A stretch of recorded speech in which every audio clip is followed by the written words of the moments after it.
Are you ready?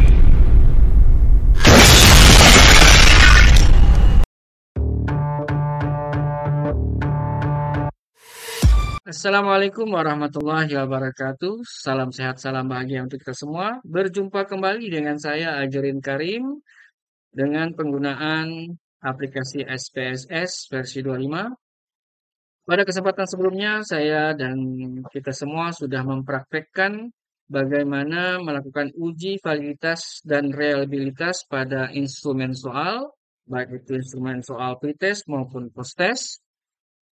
Dan kesempatan kali ini kita akan melanjutkan mensimulasikan bagaimana melakukan uji normalitas pretest dan posttest di kelas eksperimen serta pretest dan posttest di kelas kontrol untuk menentukan uji beda pada keduanya.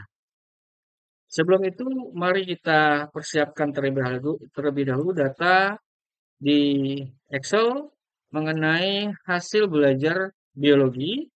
Di sini kita mempunyai dua kelas, yaitu kelas eksperimen dan kelas kontrol.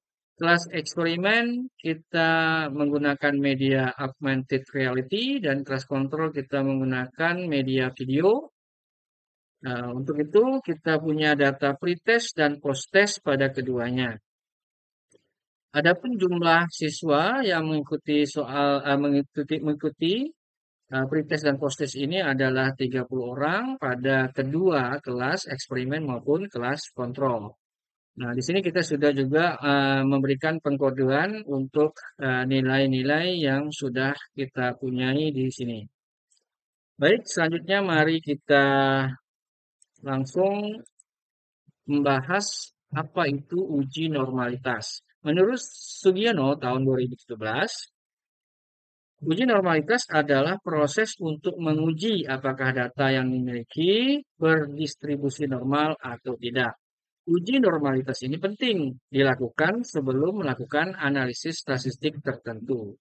Hasil uji normalitas ini akan menentukan uji statistik selanjutnya, yaitu jika hasil uji normalitas disimpulkan data berdistribusi normal, maka uji statistik selanjutnya menggunakan uji statistik parametrik. Sebaliknya, jika hasil uji normalitas disimpulkan data berdistribusi tidak normal, maka uji statistik selanjutnya menggunakan uji statistik non-parametrik. Menurut Dahlan tahun 2010, uji normalitas ini menggunakan tes Shapiro-Wilk jika data lebih kecil dari 50. Artinya jika respondennya kurang dari 50, maka kita menggunakan uji normalitas Shapiro-Wilk. Dan sebaliknya, jika data atau responden yang kita miliki lebih besar dari 50 atau 50, maka uji normalitas kita menggunakan Kolmogorov-Smirnov. Adapun dasar pengambilan keputusan dalam uji normalitas ini, jika nilai signifikansi atau p-value di atas 0,05, maka soal tersebut berdistribusi normal. Jadi data yang kita miliki tersebar secara normal. Maka jenis tes yang diambil selanjutnya adalah tes parametrik dan gunakan min. Namun jika nilai signifikansi di bawah 0,05, maka dapat disimpulkan maka di seperti data nilai tersebar secara tidak normal. Dan jenis tes yang diambil selanjutnya adalah tes non-parametrik dan gunakan median. Adapun caranya dalam melakukan uji normalitas menggunakan SPSS adalah click analyze, descriptive statistic, explore dan masukkan dalam data dependent list maupun factor list. Adapun selanjutnya nanti setelah hasil data diperoleh terdistribusi normal atau tidak normal, maka jika kita ingin melakukan uji beda pretest dan posttest kelas eksperimen, jika datanya normal, maka menggunakan uji pretest atau uji parametrik. Jika tidak normal, maka kita melakukan uji non-parametrik, yaitu uji Wilcoxon. Begitu juga dengan uji beda pretest dan post-test kelas kontrol. Jika normal, kita menggunakan uji p-test, dan tidak normal, kita menggunakan uji Wilcoxon. Adapun untuk uji beda post-test kelas kontrol dan post-test kelas eksperimen, jika hasil olahan data, analisis data berdistribusi normal, maka kita menggunakan uji independent sample t-test. Dan jika sebaliknya data tidak normal, maka kita menggunakan uji Woodman-Whitney U-test. Baik, mari kita persiapkan lembar SPSS untuk kita melakukan analisis normalitas ini. Yang pertama di halaman variable view, di name kita ketikkan hasil. Setelah itu kita di bawahnya kita ketikkan kelas. Nah, jika data yang kita miliki adalah tidak nilai mutlak, tidak memiliki desimal, maka kita klik desimal di sini 0. Dan untuk label kita ketikkan yang pertama adalah hasil belajar. Dan yang kedua adalah kode kelas. Nah, untuk kode kelas pada kolom values kita klik untuk kode 1 adalah pretest kelas eksperimen. Enter. Untuk kode 2 adalah post-test kelas eksperimen. Kita klik add. Kode 3 adalah pretest kelas kontrol. Klik add. Dan kode 4 adalah post-test kelas kontrol. Nah, kita klik OK. Ya. 4, tadi kita ulangi. Kode 4 adalah post-test kelas kontrol.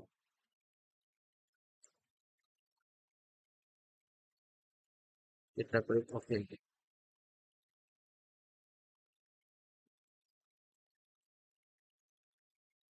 Oke, ada kekeliruan di sini.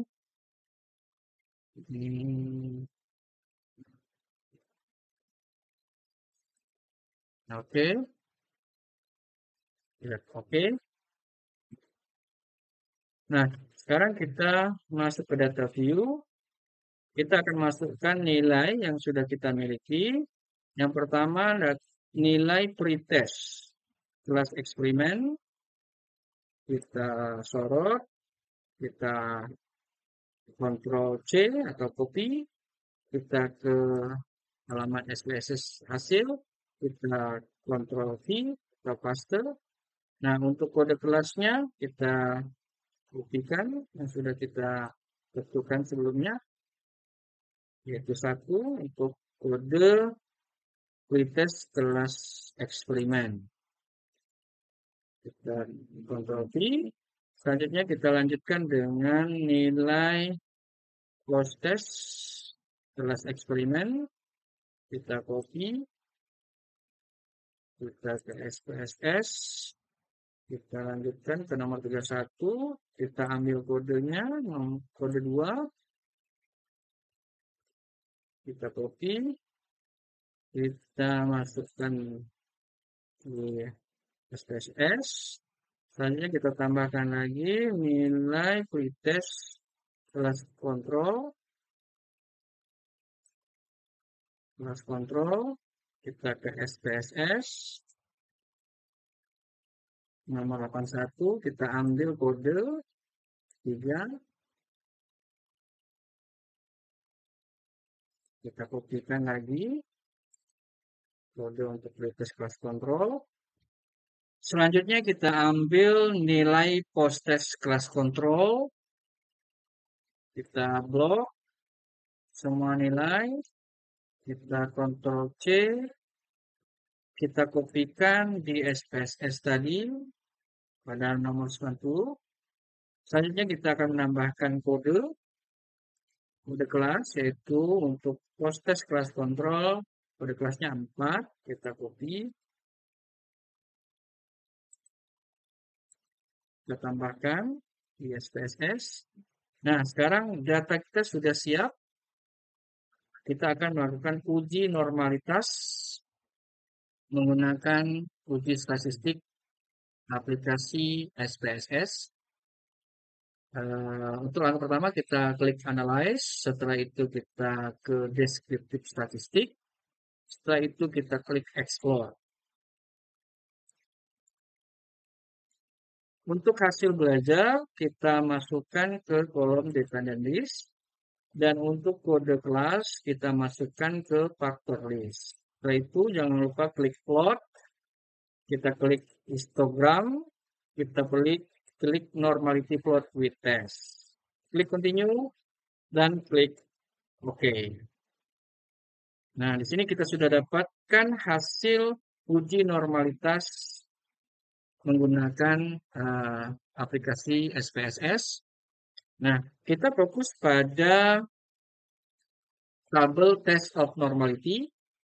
Nah, di sini kita sudah mempunyai data kode kelas, pretest kelas eksperimen, post-test kelas eksperimen, pretest kelas kontrol, dan post-test kelas kontrol. Ada tabel uji normalitas dengan Kolmogorov-Smirnov, dan ada tabel hasil uji normalitas dengan Shapiro-Wilk.